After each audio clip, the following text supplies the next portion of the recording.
It's got a long way to go yet, I think.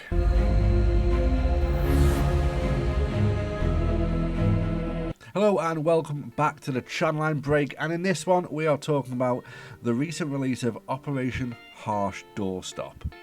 If you don't know what Operation Harsh Doorstop is, it's a single player with bots and multiplayer online shooter developed by a YouTuber called Bluedrake and a team he's brought together.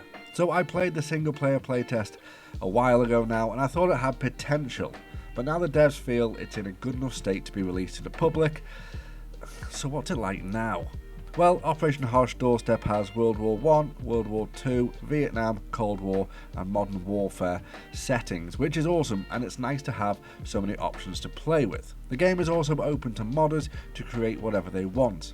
Now, usually in a game that has mod support there are limitations, however it's always been the devs' plans to make and keep this game a free-to-play title that welcomes all modders to go nuts. And people have started already. There's a third-person mod already, and as the base game has no vehicles, modders are slowly adding their own, including helicopters, all from scratch. It all sounds rather good on paper. There's multiple servers, as you can see here, to jump straight into, but how does it compare to other shooters in this category?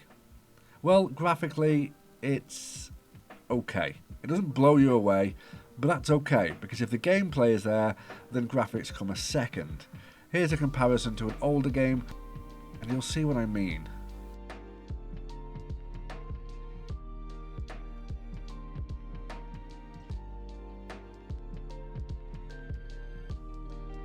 Okay, so we can deal with the graphics, but again, my personal opinion is that the gunplay feels quite slow and slightly clunky. The animations are okay, but sometimes it feels like the aim just isn't right. Bullet drop seems over the top and seems to start dropping straight from the barrel, which means you need to aim a little higher than you normally would, even at close ranges. This is the best game I had, but it still felt rather frustrating to play. There appears to be a huge amount of desync at times as well, which can be hugely frustrating.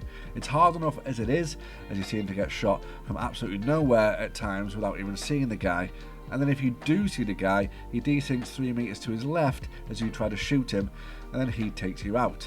Rather annoying at best. In its current state, I found Operation Harsh Doorstop a rather frustrating experience. I had a friend give it a go, and he had the same thoughts as well. In the game currently on screen, there were calls in the chat that there was also a hacker in the lobby, which I know is going to happen. But that just rubs me up the wrong way. And the worst part about it is that there is no anti-cheat. That's right, no anti-cheat at all. The devs said initially on Steam that we as the players will have to sort it. And that's kind of messed up in my opinion.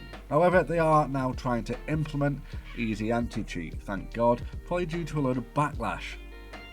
The maps are large, and if I'm honest, rather empty in a way of things like foliage and props, and it seems pretty bare because of the size. There is a lot of running to do before you get back into the action. You cannot spawn at your frontmost base, only the one behind it, so you're always running to your death for a lot longer than you want to. You can join a squad, but you can't spawn on them, and even the squad leader can't place down a spawn point, let alone mark where to attack or where enemies are. There seems to be a lot missing here, and I know it's early access, but the base game is probably not something I will revisit too much. Once the modders jump in and potentially save the game, that's where I will head in.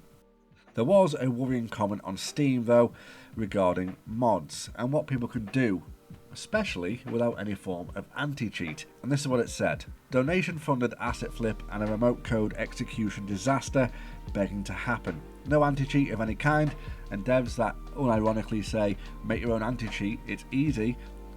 Watch how in the days after I leave this review, among total conversions and new guns, one of the most downloaded mods will be one that removes all grass and smoke and makes all walls transparent. It now all makes sense why when I'm on my belt buckle crawling in a bush toward a flank, even though I can't see due to the foliage, I get one tapped by a guy 400 meters away. So I know I've been crapping on it so far, but the game has left me in a kind of mixed opinion state. I think I like the premise more than I like the delivery so far, but we shall see where this title goes in the future. Thanks for watching. Let me know if you've tried this in the comments and whether your experience has been negative, positive, or a little bit mixed like mine. Take care. Drake out.